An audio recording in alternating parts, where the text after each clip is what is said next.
ചോറിനൊപ്പം കൂട്ടാൻ നല്ല ഒരു അടിപൊളി ബീട്രൂട്ട് മുട്ട തോരനാണ് ഇന്ന് ഉണ്ടാക്കിയേക്കുന്നത്. ഉണ്ടാക്കാൻ വളരെ എളുപ്പമാണ്. എങ്ങനെയാണ് ഉണ്ടാക്കുന്നതെന്ന് നോക്കാം.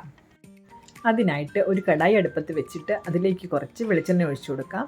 ശേഷം കടുകിട്ട് പൊട്ടിക്കാം. അതിനുശേഷം ഒരു 5 വെളുത്തുള്ളിയുടെ അല്ലി ചെറുതായിട്ട് അരിഞ്ഞതിട്ടൊന്ന് വഴറ്റിയെടുക്കാം. ശേഷം ഒരു 3 വറ്റൽമുളകും കൂടി ഇട്ട് കൊടുക്കാം. അതും ഒന്ന് നന്നായിട്ട് ചൂടായതിന് ശേഷം ഇതിലേക്ക് കുറച്ച് കറിവേപ്പിലയും കൂടി ഇട്ട് കൊടുക്കാം. കറിവേപ്പിലയുടെ പൊട്ടലൊക്കെ കഴിഞ്ഞ് കഴിഞ്ഞാൽ നമുക്കിതിലേക്ക് ഒരു വലിയ സവാള ചെറുതായിട്ട് അരിഞ്ഞത് അതും കൂടി ഇട്ട് കൊടുക്കാം. സവാള ഇട്ട് നന്നായിട്ടൊന്ന് വഴറ്റിയെടുക്കുക. സവാളയുടെ വെള്ളം പെട്ടെന്ന് വലിയാനായിട്ട് നമുക്കിതിലേക്ക് ഒരു ടീസ്പൂൺ ഉപ്പും കൂടി ഇട്ട് കൊടുക്കാം.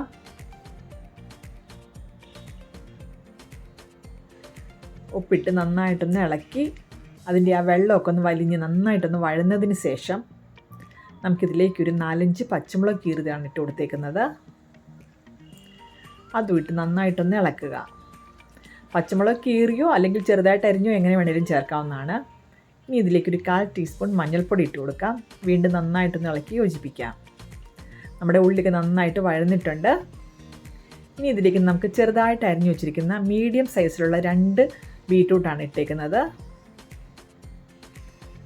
ബീട്രൂട്ടൊക്കെ ഇട്ട് നന്നായിട്ടൊന്ന് ഇളക്കി യോജിപ്പിക്കുക. നന്നായിട്ട് ഇളക്കിയതിന് ശേഷം നമുക്കത് പെട്ടെന്ന് വെന്ത് കിട്ടാനായിട്ട് നമുക്കിതിലേക്ക് കുറച്ച് വെള്ളം കൂടി ചേർത്ത് കൊടുക്കാം. എന്നിട്ട് നന്നായിട്ടൊന്ന് ഇളക്കിയതിന് ശേഷം നമുക്കിതൊന്ന് മൂടി വയ്ക്കാം. കാരണം പിന്നെ മൂടി വെച്ച് കഴിഞ്ഞാൽ പെട്ടെന്ന് അത് വെന്ത് കിട്ടും. എല്ലാം ഒന്ന് ഇതേപോലെ ഒന്ന് തട്ടിപ്പൊത്തി വെച്ചിട്ട് നമുക്കിതൊന്ന് മൂടി വയ്ക്കാം.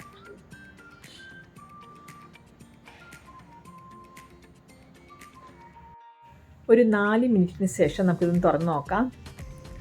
നമ്മുടെ ബീട്രൂട്ടൊക്കെ നന്നായിട്ട് വെന്തിട്ടുണ്ട്. അതിലൊട്ടും വെള്ളമൊന്നുമില്ല. വെള്ളമൊക്കെ നന്നായിട്ട് വറ്റിയും പോയിട്ടുണ്ട്. നന്നായിട്ട് വീണ്ടും ഒന്ന് ഇളക്കി അതിനുശേഷം നമുക്കിതിലേക്ക് കുറച്ച് തേങ്ങ ചിരണ്ടിയതിട്ട് കൊടുക്കാം. എന്നിട്ട് വീണ്ടും നന്നായിട്ടൊന്ന് ഇളക്കി യോജിപ്പിക്കാം. തേങ്ങ ഇട്ടതിന് ശേഷം നന്നായിട്ട് ഇളക്കി യോജിപ്പിക്കുക. പിന്നെ തേങ്ങയുടെ ആ ഒരു പച്ച ടേസ്റ്റൊക്കെ ഒന്ന് മാറാനായിട്ട് നമുക്കിതൊന്ന് തട്ടിപ്പൊത്തി വെച്ചിട്ട് ഒരു 2 മിനിറ്റും കൂടെ നമുക്കൊന്ന് മൂടി വയ്ക്കാം. 2 മിനിറ്റിന് ശേഷം കണ്ടില്ലേ, നന്നായിട്ട് ആവിയൊക്കെ വന്നിട്ടുണ്ട്. നമ്മുടെ തേങ്ങയൊക്കെ നന്നായിട്ട് വെന്തിട്ടുണ്ട്. കണ്ടില്ലേ, ഇപ്പം ശരിക്കും പറഞ്ഞാൽ നമ്മളുടെ ബീട്രൂട്ട് തോരനായി. ഇനി ഇതിൻ്റെ നടുക്കൊരു കുറച്ച് സ്പേസൊക്കെ ഉണ്ടാക്കുക. എന്നിട്ട് ആ സ്പേസിലോട്ട് ഒരു ടീസ്പൂൺ നമുക്ക് വെളിച്ചെണ്ണ ഒഴിച്ചു കൊടുക്കാം. നമ്മളിതിനകത്ത് യൂസ് ചെയ്തേക്കുന്ന വെളിച്ചെണ്ണയാണ്. എന്നിട്ട് നമുക്ക് ഓരോന്നായിട്ട് മുട്ട പൊട്ടിച്ചിടാം. ഞാനിവിടെ 4 മുട്ടയാണ് ഇട്ടേക്കുന്നത്.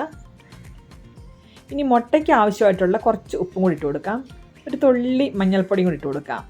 എന്നിട്ട് നന്നായിട്ട് ഇളക്കി യോജിപ്പിക്കുക ആദ്യമേ. അതിനുശേഷം എല്ലാം കൂടെ നന്നായിട്ട് മിക്സ് ചെയ്യുക. ഇനി മുട്ട കഴിക്കാത്ത ആൾക്കാർ ആരെങ്കിലും വീട്ടിലുണ്ടെങ്കിൽ നമുക്ക് ആദ്യമേ കുറച്ച് കറി എടുത്ത് മാറ്റി വയ്ക്കാം. അങ്ങനെ മുട്ട കഴിക്കാത്തവരുണ്ടെങ്കിൽ. പക്ഷേ കുട്ടികൾക്ക് ഇഷ്ടം ഇതേപോലെ നമ്മൾ മുട്ടയിട്ടുണ്ടാക്കുന്ന ബീട്രൂട്ടാണ്. സാധാരണ കുട്ടികൾക്ക് ബീട്രൂട്ട് അങ്ങനെ ഇഷ്ടപ്പെടാറില്ല. കുറച്ച് കുട്ടികൾക്ക് ഇഷ്ടപ്പെടാറുണ്ട്. പക്ഷേ പൊതുവെ ഞാൻ കണ്ടേക്കുന്നത് ബീട്രൂട്ട് ഇഷ്ടപ്പെടാത്ത കുട്ടികളാണ്. പക്ഷേ ഇങ്ങനെ ഒന്ന് ഉണ്ടാക്കി കൊടുത്ത് നോക്കൂ. എല്ലാ കുട്ടികളും വളരെ ടേസ്റ്റി ആയിട്ട് തന്നെ വളരെ രുചിയോടെ ചോദിച്ച് മേടിച്ച് കഴിച്ചോളൂ. എന്നിട്ട് നന്നായിട്ട് ആ മുട്ടയുടെ ആ വെള്ളമൊക്കെ ഒന്ന് വലിഞ്ഞതിന് ശേഷം നന്നായിട്ടൊരു തോരൻ്റെ ആ ഒരു ലുക്ക് വരണം.